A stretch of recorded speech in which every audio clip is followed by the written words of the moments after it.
やれやれだぜ。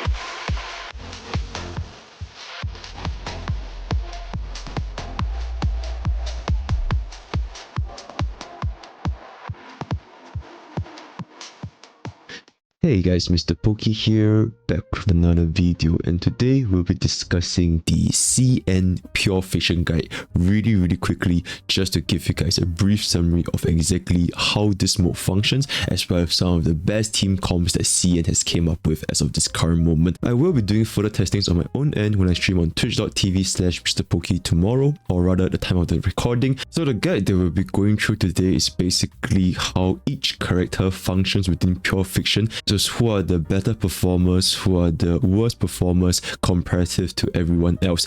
Generally speaking, for the gist of it, Erudition class is going to be performing extremely well in this game mode, as you guys could see when we get through the explanations. So some disclaimer for this guide is that the way that this CN content creator has crafted this, it kind of like a tier list where basically he ranks how each of the units perform within Pure Fiction, and he'll be ranking them based on S tier, A tier, B tier, all that kind of stuff. But that's not going to be our main focus today. The main focus that I want to get across to you guys is exactly how Pure Fiction itself as a game mode functions, so that you guys can go ahead and do your own testings and find out exactly which of these units actually perform within Pure Fiction. So first of all, how does Pure Fiction as a game mode function? Pure Fiction is essentially divided into 3 waves, and you will be given 4 cycles to complete 3 waves. And when the waves change, the action value will not be wasted. And this first line is basically the most important function of Pure Fiction. In Memory of Chaos right now, for example, if you have a 134 speed team, your entire team has a 134 speed.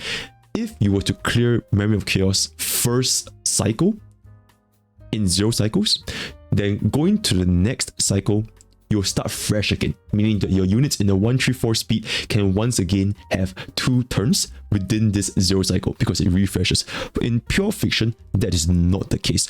If you were to go to the second cycle, right? So from 0 cycle, you go to the first cycle, which is now the second cycle. The actual values will not refresh, so it will just pick up from where you left off. So units such as, like, if you're having a 134 speed, you can go twice on the very first turn, but you will not go twice on the second turn. So I hope that makes sense to you guys, right? Basically, action values do not refresh.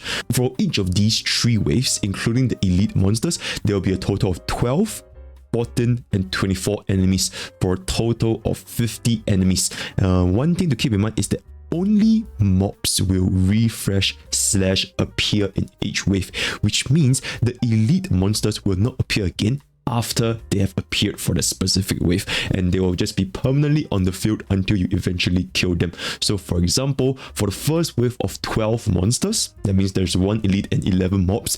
If you were to kill the elite boss, it will not refresh again until you finish the remaining 11 mobs, right? So there's 1 elite, 11 mobs, you kill the elite, 11 mobs left, you have to kill all of the 11 mobs, and then it will go onwards to the next wave, essentially. This is exactly the same for the second wave as well as the third wave. The elites do not refresh, and the mobs, they have a limited amount of refreshes before you go into the next wave.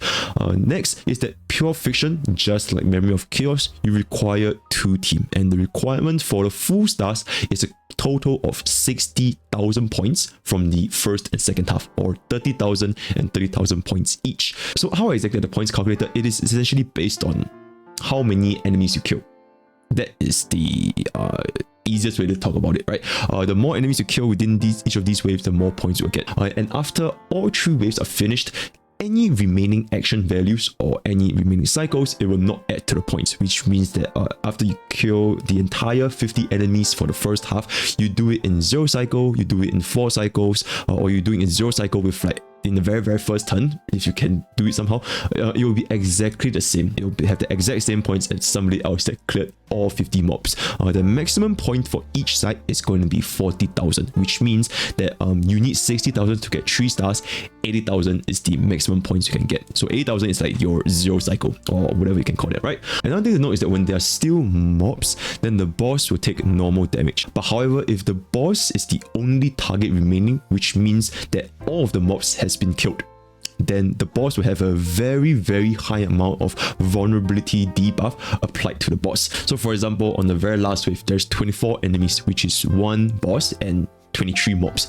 After killing all 23 mobs, so after you kill 4 mobs, another 4 spawns, you kill 4 mobs, another more spawn. So after you kill all the mobs and the boss is the only man standing, he will take a lot more damage if he's the single target, which is kind of targeting how Erudition class they have an issue dealing with any sort of enemies when they are the only target remaining in the field, because they can only clear enemies, and once they clear all the mobs, then their single target is not really high, with the exception of Jingyuan and Argenti. But that will not be the case once you clear all the mobs, right? So because of this, it is highly recommended to clear the mobs as fast as possible to immediately take advantage of the vulnerability debuff, as you will now deal a lot more damage as compared to if you don't kill the mobs and you want to focus fire on the boss target.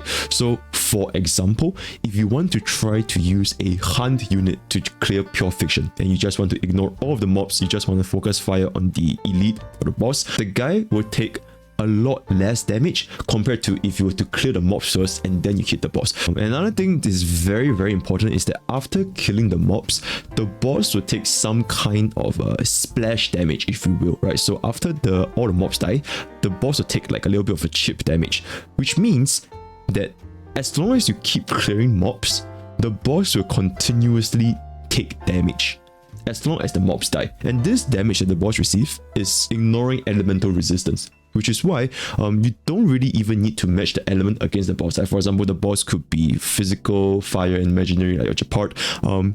Your team could just run Herta, and she can just clear the mobs very easily, and Japart will still take a tremendous amount of damage just from the fact that the mobs are all slowly dying beside him, and he's just taking more and more chip damage without dealing a lot of direct damage to Japart itself, right? So this is basically another reason why Erudition class is going to be really good in pure fiction. So this is essentially MiHoYo telling players that, hey, you guys need to clear the mobs. After clearing the mobs, then you can deal a tremendous amount of damage to the single target remaining. So TLDR, clear mobs, then clear elites. Talking about this point, it is actually recommended for players to not run a sustain in pure fiction and just deal as much damage as humanly possible to bring out the mobs as fast as humanly possible. You actually do not really need a sustain. It's very possible to just do it with full DPS, dual DPS, and just run like Rame, Asta, Hanya, Bronya, all this kind of stuff. Because the faster you clear the mobs, the faster they spawn, and the faster they spawn, which means that you have even more time allocated to you to deal more damage to the mobs. So as long as they keep refreshing, you just keep doing more and more damage, more and more damage. And like I mentioned, the more the mobs die, the more damage the boss itself actually gets. Because when the mobs die, they deal some sort of like mini explosion damage, right? So it is in the player's best interest to deal as much damage as possible and just forsake on sustain completely. For the most part.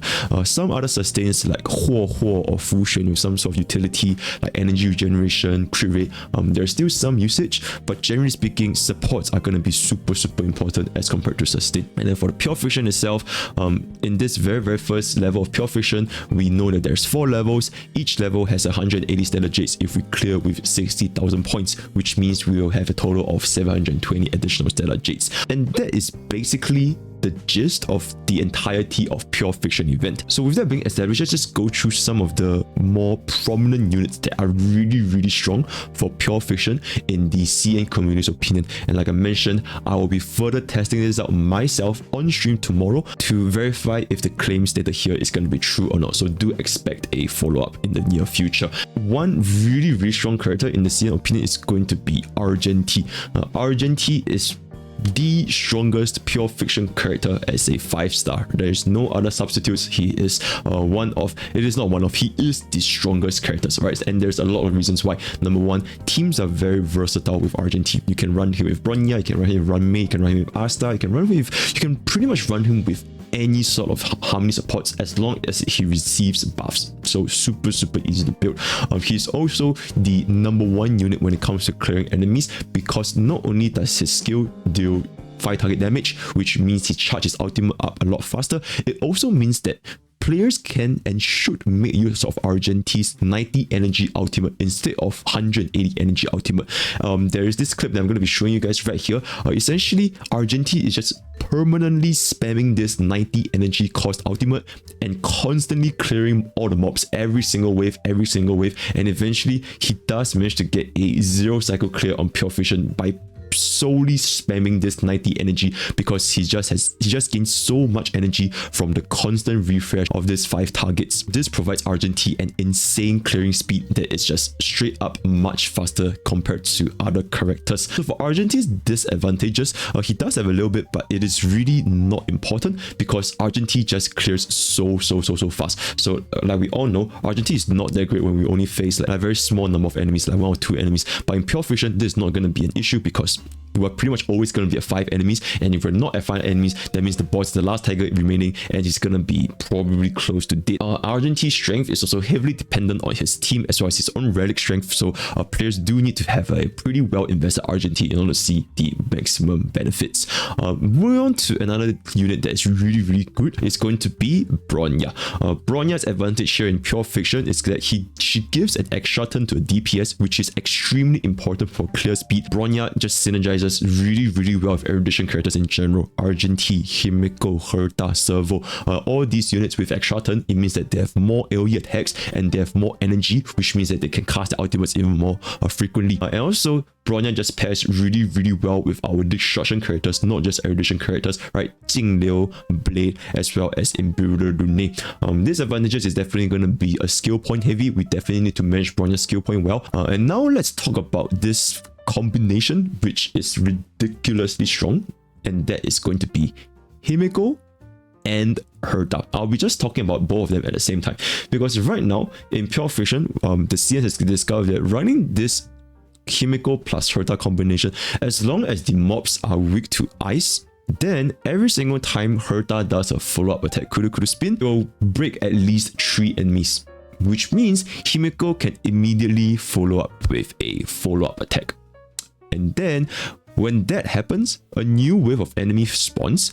Herta will then do her follow-up attack, and if it hits 3 weakness broken enemies, Himeko immediately follow, which is very similar to like back in version 1.0. Herta and Himeko was really good in like farming Calyx stage, because the enemies were weak to ice and then they will just have an infinite damage combination, and this is exactly what's happening in this current stage of Pure Fiction. Himeko and Herta, they basically have towards the end of the stage, they had infinite damage output because the boss couldn't even move, and like every single time a new wave of mobs spawn, Herta and Himeko just instantly clear it, and then they spawn and they clear it. So this 2 combination is just ridiculously strong. But the thing is, they are tied to each other.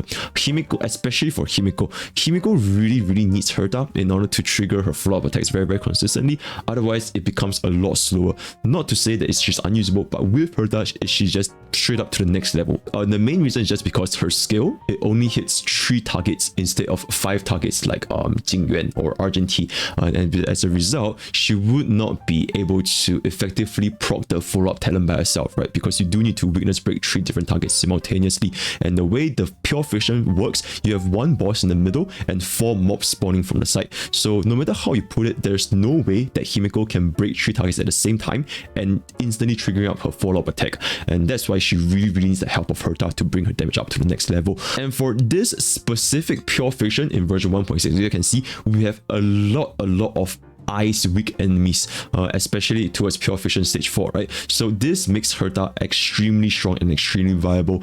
Maybe there might be some issues when we play more and more Pure Fictions in the future where there might not be ice weak enemies, but for now, she will instantly break all enemies as long as they are weak to ice, especially the mobs, which is tremendous amounts of damage, right? So it's something to keep in mind. Now, one potential disadvantage with Herta is that she is really strong only with Himeko.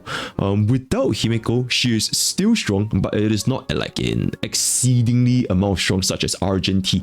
Only with Himeko can Herta really shine, just like how only with Herta, Himeko can really shine. And as a result, players might want to consider their resources a little bit more carefully, especially if they have a lot of different potential DPS units to build. But if you already have Himeko, then definitely go ahead and build your Herta, at least for this Pure Fiction. And speaking of this Pure Fiction, there's also a concern that this Herta Himeko combination would not be able to work in future Pure Fiction patches if the enemies are not weak to ice, which means that Herta cannot break 3 enemies, which means that Himeko also cannot get her follow-up attack instantly. So to sum it all up, Pure Fiction as a game mode, it is really designed, tailored specifically for Erudition units to bring out their true value after not being in the mainstream meta compared to your Destruction Trio for such a long time.